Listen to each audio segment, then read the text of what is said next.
कि अगर मैं ये मान भी लूँ कि कोई खुदा है तो फिर उसको किसने बनाया है? क्योंकि इन्होंने कहा कि ये बात कही जाती है कि हर चीज़ का कोई बनाने वाला है ना। और कई सारे लोग ये कहते हैं कि नहीं भाई, ये जो कायनात है, ये जो यूनिवर्स है, ये अपने आप बन गई होगी, किसी ने बनाया नहीं उसको। जैसे अथीस्ट लोग कहते हैं, मुल्हिद कहते हैं। तो इनका सवाल ये भी था कि अगर सच में कोई गॉड है भी तो फिर उसको किसने बनाया? उसका भी वजूद है, तो वो कैसे वजूद में आ गया, उसकी एग्जिस्टेंस कैसे आया? और ये सवाल उन्होंने बहुत डरते डरते लिखा था कि भाई आप नाराज मत होइएगा, गुस्साइएगा मत। सवाल करना जो है, अगर आपका इंटेंशन अच्छा है, नीयत आपकी अच्छी है, तो सवाल कोई भी आए that is a good question, वो सवाल अच्छा ही सवाल है। और अगर आज के टीनेजर्स के सवाल को हम लोग जवाब नहीं देंगे, एड्रेस नहीं करेंगे, तो ये क्या करते हैं, फिर ये इंटरनेट पे जाते हैं, इंटरनेट पे जाके सर्च करते हैं अपने सवाल को, और वहां पे इंटरनेट एक समुंदर है, वहां पे हर तरह का मवाद रहता है, वहां पे हर तरह का मटेरियल मिलता है। फिर हो सकता है कि ये उस रास्ते पे चले जाएं जिसको आप कहेंगे कि ये गुमराही का रास्ता है। हो सकता है वो एथीज्म की तरफ बढ़ जाएं, हो सकता है कि वो एग्नोस्टिक बन जाएं, वो खुदा का इनकार करें। तो बेहतर है कि आप खुद एज ए माँ बाप, एज ए एल्डर, आपको खुद ये चीज़ें मालूम हो, ताकि आपको ये समझ में आए कि हम कैसे उनको आंसर दें। अगर आप उन्हें झिड़क देंगे, डांट देंगे, कहेंगे साहब ईमान चला गया, कलमा पढ़ लो, निकाह तुम्हारा टूट गया और तुम ईमान से खारिज हो गए, इस्लाम से बाहर हो गए, तो इससे कोई फ़ायदा नहीं होने वाला उनको। इससे इनके दिल में और ज़्यादा बोझ जो है बढ़ती चली जाएगी। तो ये सवाल भी उन्होंने बहुत डरते डरते किया था। और सवाल करने को लेके कुरान जो है वो इनकरेज करता है या डिस्करेज करता है? जो लोग भी कुरान पढ़े हैं वो जानते हैं ये आंसर, कि कुरान हमेशा सवाल करने को इनकरेज करता है। इसीलिए कुरान में भरा हुआ है कुल कालू, ये कहते हैं तुम कहो, ये पूछते हैं तुम जवाब दो, ये आगे तुमसे सवाल करते हैं तुम जवाब दो। तो कुरान इनकरेज करता है सवाल करने को लेके। अनफॉर्चुनेटली हम लोगों ने क्या बना दिया कि नहीं साहब डिस्करेज, जो बताया कि आंख बंद करके मान लो बस। ठीक है, वो आंख बंद करके मान लेगा, लेकिन वो किसी एक आदमी को भी समझा नहीं पाएगा। और फिर अल्लाह के यहाँ जब मामला होगा तो फिर अल्लाह बेहतर जानेगा कि एक्चुअली उसने क्या माना था, सच में क्या माना था, पब्लिक प्रेशर में आके माना था, डर से माना था, या वाकई कन्विंस होके माना था, वो तो खैर अल्लाह क़यामत में मामला करेगा। तो ये जो सवाल है, ये सवाल इसलिए भी आता है कि बहुत सारे लोग ये कहते हैं कि ये जो कही जाती है ना बात कि भाई गॉड ने यूनिवर्स को बनाया, ये बात कही जाती है ना कि ये गॉड है उसने यूनिवर्स को बनाया, तो कहते हैं नहीं ऐसा नहीं है, ये यूनिवर्स अपने आप बन गई। और अगर एक बार आपने गॉड को हटा दिया यूनिवर्स के सीन से, तो उसके बाद गॉड को हटाना आसान है बहुत। मतलब बिल्कुल उसके बाद गॉड की जरूरत ही क्या है? आप समझ रहे हैं? नहीं समझ में आई बात? मतलब बाज़ अवकात हम लोगों को गॉड की इसलिए भी जरूरत पड़ती है कि भाई ये कैसे एक्सप्लेन करेंगे कि यूनिवर्स को किसने बनाया है ना। तो उसके लिए हम कहते हैं गॉड है उसने बनाया। और अगर कोई आदमी गॉड को वहीं पर हटा दे अगर, तो उसके बाद उसको गॉड की जरूरत नहीं लगती है, तो मतलब गॉड हटाना फिर आसान हो जाता है। तो वो कहते हैं कि यूनिवर्स अपने आप बन गई। अब अपने आप बन गई तो सब चीज अपने आप चल रहा है। जब सब अपने आप चल रहा है तो फिर गॉड है ही नहीं कोई। तो ऐसे मानने वाले लोग जो अथीस्ट होते हैं खास करके, वो लोग ये दलील देते हैं। तो इसको भी आप, इसको समझाने का बहुत सारा तरीका है, मैं सिर्फ एक तरीका यहाँ पे बता रहा हूँ। एक प्रिंसिपल है, एक उसूल है, ये फिजिक्स का एक उसूल है, जो कहते हैं वजह का उसूल। The causality principle states that all real events necessarily have a cause। अगर हकीकी कोई भी वाक़या अगर होता है, कोई भी वाक़या अगर कोई चीज़ वाक़या होता है, तो उसके पीछे एक वजह होता है, उसके पीछे एक सबब होता है। The principle indicates the existence of a logical relationship between two events, the cause and the effect, and an order between them. The cause always precedes the effect।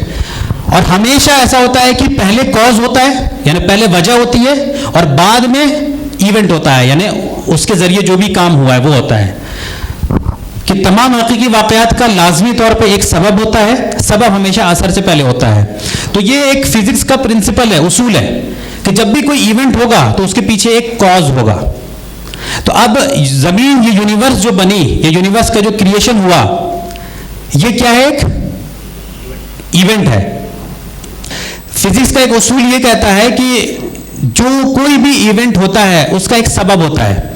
जैसे मिसाल के तौर पे बारिश हुई, बारिश एक इवेंट है, बारिश एक इवेंट है, उसका एक सबब है। बारिश क्यों हुई? ओके, आसमान में बादल जमा थे, वहां से निकला। ये बादल क्यों जमे थे? कंडेंसेशन क्यों हुआ था? तो ये पानी इवेपोरेट होकर ऊपर गया था। अच्छा, पानी क्यों इवेपोरेट हुआ था? तो वो सूरज की गर्मी से हुआ था। तो ये सूरज कैसे बना? तो सूरज जो है क्रिएशन के नतीजे में बना। एक सबब सबब सबब जाते रहेंगे आप, ठीक है ना। तो फिजिक्स का उसूल एक ये कहता है कि जितने भी इवेंट होते हैं उसका एक कॉज होता है, और कॉज हमेशा पहले होता है। वो कॉज एक वजह, कॉज मतलब वजह होगा, उसके नतीजे में कोई इवेंट होगा। अब सवाल है कि जो हमारी यूनिवर्स है, ये कायनात है, ये बनना एक इवेंट है, तो अब ये कैसे बना? तो इसमें 3 हम वजह बता सकते हैं, या कोई आदमी 3 वजह बताता है। तो एक वजह कोई ये बता सकता है कि यूनिवर्स ने अपने आप को खुद ही बना लिया, यूनिवर्स ने अपने आप को खुद ही बना लिया, कोई ये कह सकता है कि कायनात ने खुद को बनाया। दूसरा कहता है कि यूनिवर्स जो बनी, it was created by something independent of universe, के कायनात को किसी कायनात से आजाद चीज ने बनाया। यानी ये जो कायनात है, यूनिवर्स है, इससे अलग, इससे इंडिपेंडेंट कोई चीज थी, उसने कायनात को बनाया। ये दूसरी वजह हो सकती है। और तीसरी वजह ये हो सकती है कि कायनात हमेशा से है, यूनिवर्स वाज ऑलवेज देयर। ये 3 मुमकिनात हो सकती हैं कायनात को बनाने के लिए। आप लोग समझ रहे हैं ना मैं ये पार्ट क्यों बता रहा हूं? मैं फिर से बोल रहा हूं, मैं इसलिए बता रहा हूं क्योंकि बहुत सारे लोगों का ये ख्याल है, वो कहते हैं कि आप मुसलमान लोग जो हर मामले में गॉड अल्लाह लाते हैं, क्यों लाते हैं? तो हम एक जवाब ये देते हैं कि भाई अरे उसी ने तो बनाई, बन गई। तो उसके जवाब में वो कहते हैं कि नहीं, उसने नहीं बनाया, अपने आप बन गया। तो मैं कह रहा हूं कि 3 जवाब हो सकते हैं। एक जवाब ये कि कायनात अपने आप बन गई, एक जवाब ये हो सकता है कि कोई ऐसी किसी ऐसे एंटिटी ने बनाया जो अलग है कायनात से, और तीसरा जवाब ये हो सकता है कि कायनात हमेशा से है। ये 3 पॉसिबल जवाब हो सकते हैं। तो इसमें जो तीसरा जवाब है, ये तीसरा तो साइंस के हिसाब से ही गलत है, साइंटिफिकली गलत है, क्योंकि साइंटिफिकली ही ये बात कही जाती है कि भाई बिग बैंग के नतीजे में ही जो है क्रिएशन स्टार्ट हुआ। ये बात खुद आज साइंस कह रहा है कि जब से बिग बैंग शुरू हुआ उसके बाद एक बड़ा धमाका हुआ, उसके बाद ही चीजें वजूद में आई।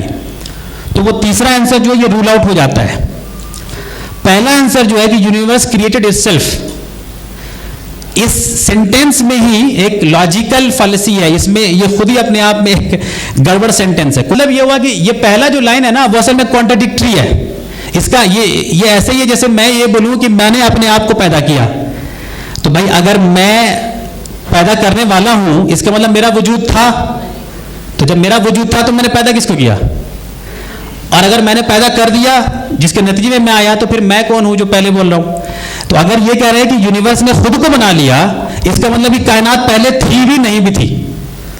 जब आप कह रहे हैं कि खुद को बना लिया, जब खुद को बना लिया इसका मतलब उससे पहले था या नहीं था?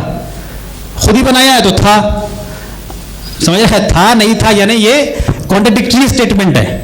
तो ये कॉन्ट्राडिक्टरी सेंटेंस है कि खुद को बना लिया है, इसका मतलब कि किसी औरत ने खुद को पैदा कर लिया, वैसे ही कहना है, यानी यूनिवर्स पहले था भी नहीं भी था।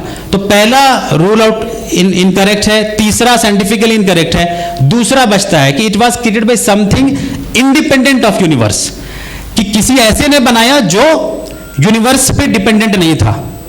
उसी जात को, उसी दूसरी जात को ही हम ऑलमाइटी गॉड कहते हैं।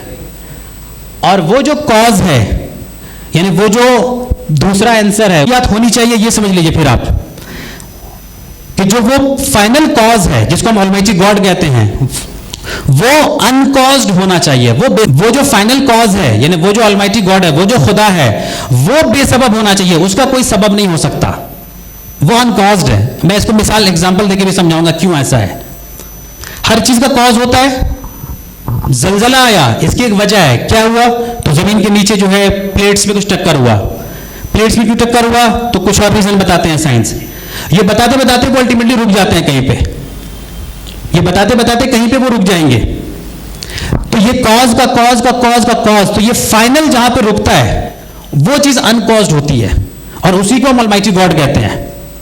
वही हमारा मालिक, वही खुदा कहलाता है। तो ये कायनात जो बनी, उसको जो बनाने वाली जो एंटिटी थी, जो इंडिपेंडेंट थी इस यूनिवर्स से, उसको अनकॉज्ड होना जरूरी है। अच्छा, वो अनकॉज नहीं होगा तो क्या होगा? मान लीजिए कि वो भी कोई कॉज है, सबब है, तो उसके पीछे फिर जाना पड़ेगा आपको, तो कहीं तो रुकना है आपको। तो जिस चीज पे आप आखिरी में रुकेंगे वो अनकॉज्ड होगी। उसी को हम खुदा कहते हैं, शक्ति कहते हैं, सुपर पावर कहते हैं, ऑलमाइटी गॉड कहते हैं, अल्लाह कहते हैं, मालिक कहते हैं। वो अनकॉज्ड होगा, बेसबब होगा, वो इमेटेरियल होगा, गैर मादी होगा, वो मादी नहीं होगा।